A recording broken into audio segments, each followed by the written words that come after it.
Saya Sintia Rompas masih menemani Anda di Kompas Petang. Saudara Presiden Prabowo Subianto hadiri acara Musyawarah Perencanaan Pembangunan atau Musrenbang di kantor Bappenas Jakarta.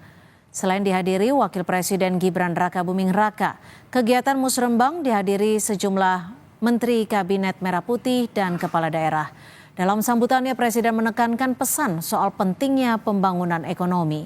Prabowo juga memberi pesan soal peran pemerintah kepada rakyatnya. Pendiri-pendiri negara ini menghanut faham bahwa perekonomian disusun atas dasar azas kekeluargaan. Pemerintah bukan hanya wasit, pemerintah bertanggung jawab, pemerintah dipilih oleh rakyat. Pemerintah harus menjadi pengayom rakyat, pemerintah harus jadi pemimpin, pemerintah harus jadi pelopor, pemerintah harus menjadi pengelola, pemerintah harus memanage ekonomi, pemerintah harus menjaga segala kekayaan bangsa Indonesia. Apa saja pesan penting Presiden Prabowo Subianto dalam Musrenbang Nasional hari ini? Kita tanyakan jurnalis Kompas TV Cindy Permadi. Cindy, apa saja yang ditekankan Presiden Prabowo yang juga disebut menyinggung soal penegakan hukum terkait kasus korupsi? Ya, Cynthia, tampaknya dalam pidatonya Presiden Prabowo Subianto menekankan posisi pemerintah di hadap penegakan hukum, yaitu adalah tegas. Kalau secara korupsi, secara spesifik soal korupsi, ya tadi menyinggung soal adanya kasus dugaan korupsi yang kerugiannya sampai ratusan triliun rupiah, tapi vonisnya ringan. Kalau mengutip pernyataan Presiden, tadi ia bilang para hakim kalau kasusnya sudah jelas, kemudian para pelakunya sudah terbukti bersalah, apalagi merugikan negara sampai ratusan triliunan rupiah, vonisnya jangan ringan-ringan. Karena hal ini menurut Presiden dapat menimbulkan citra yang buruk bagi pemerintah, terutama Presiden. Apalagi masyarakat saat ini sudah lebih paham soal hukum, lebih paham juga soal penegakan keadilan. Ia bahkan tadi Presiden juga membandingkan adanya kasus pencurian ayam yang dilakukan oleh rakyat kecil, rakyat miskin, tapi justru mendapatkan vonis yang berat ditambah adanya intimidasi. Oleh karena itu Presiden tadi menyinggung ataupun juga meminta kepada Menteri IMIPAS dan Jaksa Agung terkait kasus korupsi yang tadi merugikan negara sampai ratusan triliun rupiah untuk bisa diajukan banding, bahkan menuntut sampai 50 tahun penjara. Kita dengarkan dulu pernyataan lengkap dari Presiden Prabowo Subianto soal ini. Kalau sudah jelas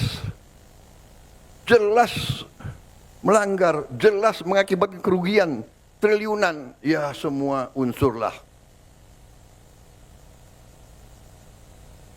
Terutama juga hakim-hakim, ya vonisnya jangan terlalu ringan lah.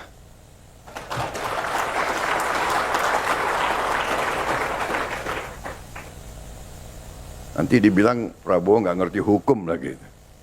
Tapi rakyat pun ngerti, rakyat di pinggir jalan ngerti. Ngerampok triliunan, kalau triliunan, ratusan triliun. Jaksa Agung naik banding nggak? Naik banding ya? Naik banding. Vonisnya ya 50 tahun begitu kira-kira itu.